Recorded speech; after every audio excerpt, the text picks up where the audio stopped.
नमस्कार दोस्तों, स्वागत है आप सभी का आज की हमारी क्लास में। तो आज हम स्टार्ट करने जा रहे हैं कारक। ओके, इससे पहले की जितने भी क्लासेस हो चुकी हैं हिंदी की, तो मेरी आपसे गुजारिश है कि वो सारी क्लासेस आप कर लीजिएगा।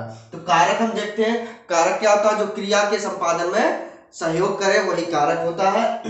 तो इसमें आपके ये जो लिखे हुए हैं ये आपके कारक चिन्ह हैं, और यही कारक चिन्ह आपको कारक बताने में सहायता करते हैं कि कौन से कारक हैं। तो सबसे पहले हम देखेंगे कर्ता के लिए कौन से कारक है। शून्य और ने। शून्य की बात हम करेंगे, ने तो हर कोई जानता है। कर्ता ने कर्म को करण से द्वारा, इसमें आपका साधन होता है कि कौन से साधन से कार्य किया जा रहा है। संप्रदान को के लिए किसके लिए किया गया? अपादान से अलग होने पर, जैसे कि कहीं से अलग होते हैं या किसी जगह पर जाते हैं, दूर जाते हैं, है ना। संबंध काथी के नानी रे, मतलब कि किसी से संबंध प्रकट करता है, राइट। अधिकरण में पर संबोधन हे हो, अरे जी ये सब आपके क्या है? कारक चिन्ह है। ये बहुत ही आराम से आप याद कर सकते हो, कई लोगों ने याद भी कर रखा होगा। अब इसमें कुछ आपके अपवाद केस भी होते हैं, तो चलिए देखते हैं। सबसे पहले देखते हैं कि कर्ता कारक। ओके, तो कर्ता कारक क्या होता है? कर्ता कारक आपका जो क्रिया का संपादन करे वही आपका कर्ता कारक होता है। जैसे आतंकवादियों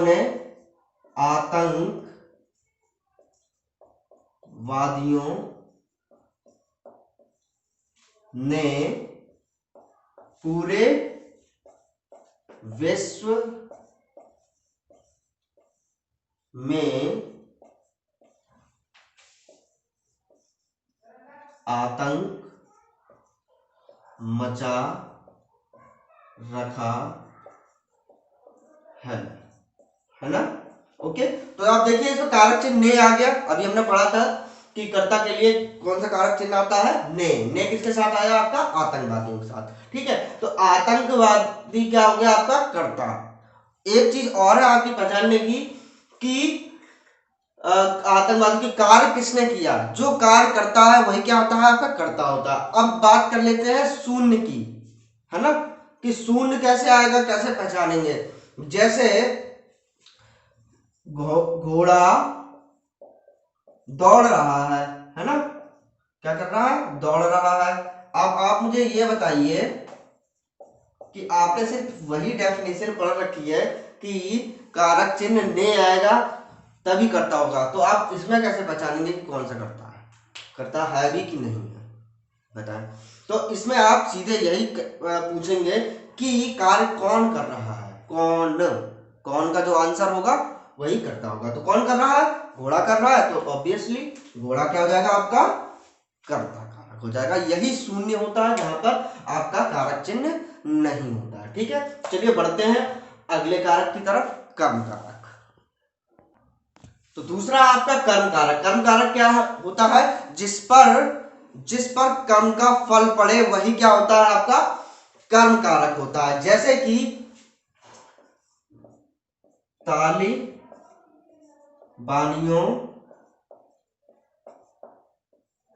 ने पाकिस्तान को रौंद डाला, है ना। पाकिस्तान को क्या करा? रौंद डाला। ओके, तो यहां पर कर्म क्या हो रहा है? रौंदना हो रहा है। क्या हो रहा है? रौंदना। लेकिन किसको रौंद डाला? पाकिस्तान को रौंद डाला। तो यहां पर पाकिस्तान क्या हो गया? कर्म कारक हो गया, है ना। जो कर्म होता है वो कर्म कारक नहीं होता है, जिस पर कर्म का फल पड़ता है वो कर्म कारक होता है। जिस पर आपका को जो है कारक चिन्ह आता है। ओके, तो यहाँ पर तालिबानियों ने आया, तो ये तालिबानी आपका क्या हो गया? कर्ता कारक हो गया, ये आपका कर्म कारक हो गया। अब इसमें थोड़े से अपवाद होते हैं, जैसे माँ ने बच्चे को दूध पिलाया। देखिए बहुत ही इंपॉर्टेंट है ये। ओके, ध्यान से देखिएगा। इसमें देखिए क्या हो रहा है? इसमें क्या हो रहा है? इसमें जो कारक चिन्ह आ रहा है बच्चे के आगे आ रहा है, को, है ना। माँ ने, ये तो कर्ता हो गया, माँ काम कर रही है। जब दूध पिलाया जा रहा है ये कर्म हो गया, पिलाया जा रहा है, इसे दूध नहीं पिलाया जा रहा है। ये आपका क्या हो गया, कर्म हो गया। ओके, तो देखिए यहाँ पर दो आपके कर्म कारक आएंगे। एक तो दूध आएगा, क्या पिलाया जा रहा है, मैंने आपको पहले ही बताया था कि जो कार्य होता है कार्य का फल पड़ता है, तो कार्य का फल देखिए दूध पर भी पड़ रहा है और बच्चे को पिलाया जा रहा है दो पर पड़ रहा है। तो आपका ये जो होगा बच्चे, ये आपका हो जाएगा गौण कर्म। ये भी आ जाता है एग्जाम में कि गौण कर्म कौन सा है और मुख्य कर्म कौन सा है। मुख्य कर्म, मुख्य कर्म। ओके, तो जो डायरेक्टली काम हो रहा है, क्या हो रहा है, दूध ही तो पिलाया जा रहा है, तो वो मुख्य कर्म हो गया। लेकिन किसको पिलाया जा रहा है, वो हो गया आपका बच्चे। तो इसमें दो कर्म कारक है, एक गौण कर्म है और एक मुख्य कर्म है। ओके, और एक आता है आपका शून्य, जैसे मैंने खाना खा लिया। अब इसमें देखिए आप, कोई भी कारक चिन्ह नहीं है, तो इसमें कार्य क्या हो रहा है, खाया जा रहा है। लेकिन क्या खाया जा रहा है भाई, खाना खाया जा रहा है। ठीक है, तो क्या खाया जा रहा है, खाना खाया जा रहा है। तो जिस पर कर्म का फल पड़ रहा है वही आपका क्या होगा, कर्म कारक हो गया। ओके, अब अगला देखते हैं करण। तो करण कारक क्या होता है भाई, जिस माध्यम से संपादन होता है वही क्या होता है, करण कारक होता है। अभी हमने देखा था, है ना। तो इसमें क्या होता है आपका, एग्जांपल समझते हैं। जैसे राहुल ने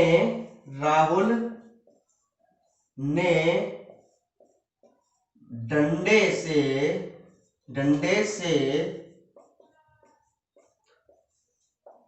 कुत्ते को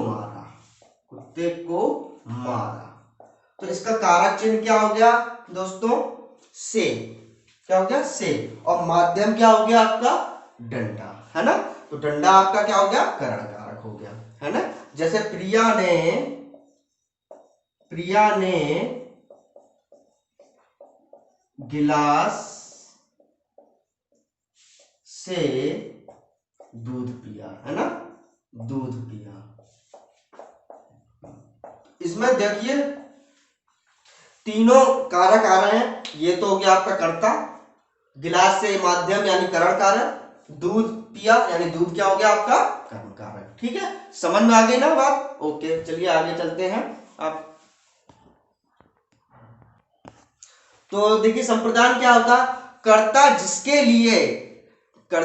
लिए संपादन करता है वही क्या होता है, संप्रदान कारक होता है। जैसे हमने कहा मां मेरे लिए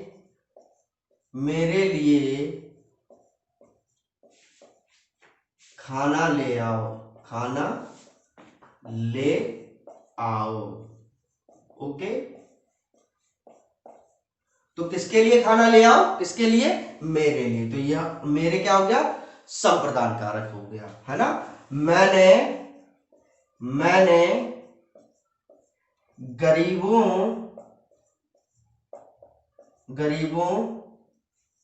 के लिए कंबल बांटे, है ना। ओके, तो किसके लिए बांटे, गरीबों के लिए। तो गरीब क्या हो गया, संप्रदान कारक हो गया। ठीक है, आगे बात समझ में, ये कोई ज्यादा डिफिकल्ट नहीं है। तो चलिए बढ़ते हैं अगले कारक की तरफ। अगला हमारा है अपादान कारक। अपादान कारक क्या होता है कि किसी वस्तु या स्थान का किसी स्थान या वस्तु से अलग होना ही क्या होता है, हमारा अपादान कारक होता है। जैसे मेरा घर शहर से काफी दूर है ना, काफी दूर है। ओके, तो मेरा घर शहर से दूर है। किससे दूर है, शहर से दूर है ना। तो शहर से क्या हो गया, अलग हो रहा है मेरा घर, तो शहर से अलग हो रहा है ना। तो शहर हमारा क्या हो जाएगा, अपादान हो जाएगा। ठीक है, बात क्लियर हो गई आपकी, तो समझ में आ गया, राइट। चले आगे चलते हैं।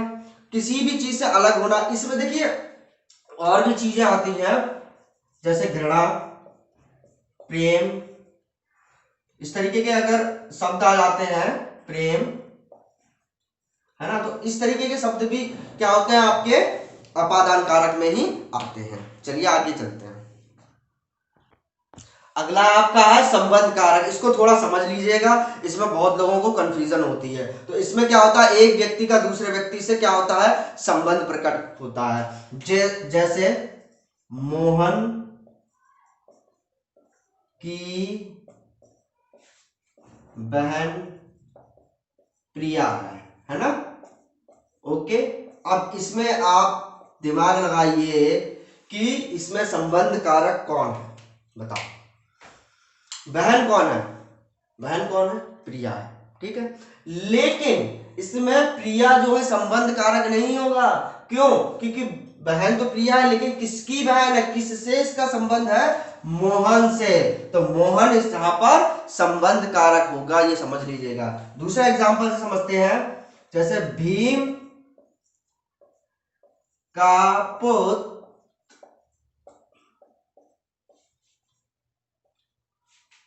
घटोत्कच था, है ना। तो पुत्र कौन था, घटोत्कच। पुत्र कौन था, घटोत्कच था, लेकिन किसका पुत्र था, भीम का पुत्र था, इसलिए भीम क्या हो गया, आपका संबंध कारक हो गया, ठीक है। तो जिसके आगे रिलेशन लगा होता है वो आपका संबंध कारक नहीं होता, जिससे रिलेशन होता है वो संबंध कारक होता है। ये बात ध्यान में रखिएगा, प्रश्न आपका इसी प्रकार से आएगा, तो परीक्षा में इसको गलत मत करिएगा। ओके, तो चलिए आगे बढ़ते हैं, हम देख लेते हैं आपका क्या आएगा। तो देखिए अगला आपका अधिकरण है। अधिकरण क्या होता है, वाक्य में क्रिया का आधार ही क्या होता है, अधिकरण होता है। मतलब कि कार्य कहां हो रहा है ना। तो जैसे कि एग्जाम्पल समझते हैं कि बंदर बंदर पेड़ पर रहते हैं, पेड़ पर रहते हैं, है ना। ओके, तो बंदर कहां रहते हैं भाई, कहां रहते हैं, इसका एक आंसर क्वेश्चन आप समझ लीजिएगा। आप जब भी वाक्य देखें तो एक क्वेश्चन करिएगा, कहां, है ना। तो कहां पर रहते हैं, पेड़ पर रहते हैं। इसका कारक चिन्ह क्या होता है, पर में, दो होते हैं इसके कारक चिन्ह, पर और में, है ना। पेड़ पर रहते हैं। अब जैसे दूसरा एग्जांपल समझिए, मैं 5 मिनट में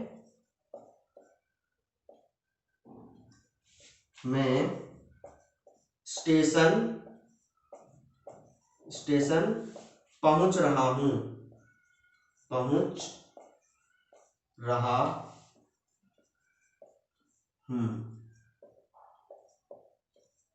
ठीक है। मैं 5 मिनट में स्टेशन पहुंच रहा हूं। तो अब आप ये बताइए कि इसमें अधिकरण कारक कौन सा है।